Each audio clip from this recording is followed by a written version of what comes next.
要干嘛？不要听。现在想要看看你的纹绣台车耶。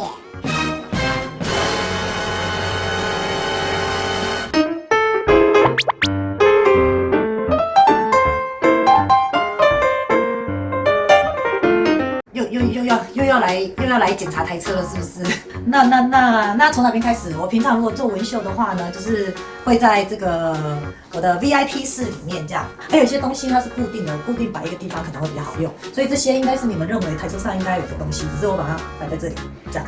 像目前你看到这一排呢，这排是我比较少用的色料啦，对啊，我比较常用的是这几瓶，这1、2、3、4、5、6这样，然后。这个是我特别去买的一个收纳盒。那这边呢是我的那个纹绣的针，机器的针啊，机器的针，给大家看一下，就是这种一支一支的那种一体式的抛弃针，所以我就会把它放在这个，我就把它收在这里，这样我如果要做客人的时候，我拿比较方便这样。这个是我平常就是你有在看我的节目的话，你就会发现我们有用一个眉形尺嘛。有时候如果那个客人比较高低比较奇怪的时候，我就会拿这个来给他对一下，这样大概是这样。那这边呢是我的这个针哦，就是3元针、5元针、3元针、5元针跟漂眉刀。然后这个是我买了一个很神奇的东西，这个是那个拉线的。可是我就是还在研究这个外国人他们都怎么拉线的，我觉得其实蛮好玩的哦，因为我想要练一练之后再拍成影片。因为我觉得台湾好像很少老师会拉线，所以我买了2盒。我看一下啊，这是我的手色液，好，然后这个是眼线的，这个是修护膏，这2瓶是修护膏。接下来是我的这个尺哈，我这边还有一些就是像这个尺，我也是蛮常用的，因为这个可以去量客人身上的那个左右对称的时候是可以稍微使用，我觉得这个还蛮好用的。好，所以挑眉刀的笔也是在这里。这边就是比较偏向一些刷子类别的跟剪刀。刷子其实也很重要，像我们在画眉毛的时候，有时候会需要把它晕开，所以也需要刷子。那这边有一支比较特别的，这个我还没有，我之前用完一支，现在又买一支新的，这个是肤色的，大家看一下。这是肤色的。我稍微画眉毛的时候，你就是需要旁边有这个笔去收，把它旁边收漂亮一点。我有点难形容啊，反正就是你看我在画眉毛的时候，有时候用到这支。对，就这样。好，那这边是比较常用的一些定位笔跟眉笔哈，还有这个红色的这个嘴巴的唇线笔这样。然后这个呢是一个泡泡。那如果有时候那个做完客人的时候，脸上，例如说做完眼线，脸上如果脏脏的，我就用泡泡帮他把脸擦一擦，因为它比较好做清洁。那这边有几支夹子、镊子可以拿来夹东西，大概就这样。这支尺其实我也蛮常用的，因为它比较软，比较好去量。这个也蛮好用的。然后这个是定位蓝点跟定位笔。这个是我丢那个针的，就是我丢废弃针的，你就把它收集成一桶之后，然后把它盖起来，然后再拿去诊所，拜托他帮你做医疗的废弃物回收哈。像我的话，我是上次有一次就拜托计程车司机帮我送过去，你就自己看一下，对，大概就是这样。好，然后这个是我常用的一个盆子哈，那我有时候笔我都会放在我的盆子里面。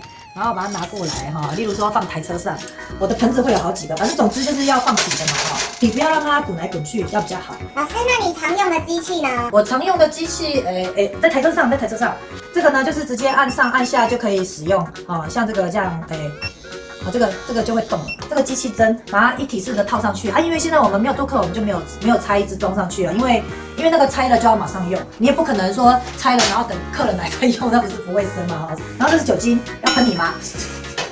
好，这个用不到，这个是美睫用的那个电风扇。我这边的2楼是跟美睫共用的啦，就是会有一些耗材类别的，像如果是纹绣类别的东西，就是这一格，像这个就是纹绣的小杯子哈，然后这个呢是那个眼线的小杯子，那这个呢是眉毛的杯子哈，眉毛的杯子我们色乳会把它放在里面，像这个刚刚拿的杯子，我就会把它放在这里这样。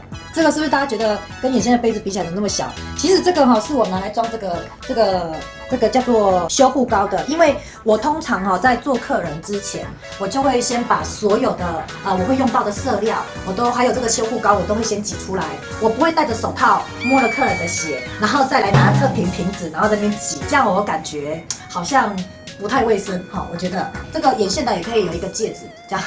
那也可以但是我比较少用戒指，我都是用这个底座把它放着比较多，都可以。然后这边后面呢，这个是胶带，后面这一排后面基本上都是美睫的东西，后面是4格都美睫的东西，所以这边就还好。然后这个是我的，我新配的眼镜，这样我跟你讲，戴了这个画线条超清楚的，牙签的棉签然后棉花棒，这都是纹绣会用到的。那这个棉签是美睫会用到的。那还有什么问题应该没有问题了吧？听说看别人的台车就像在看偷窥别人的更衣室是吗？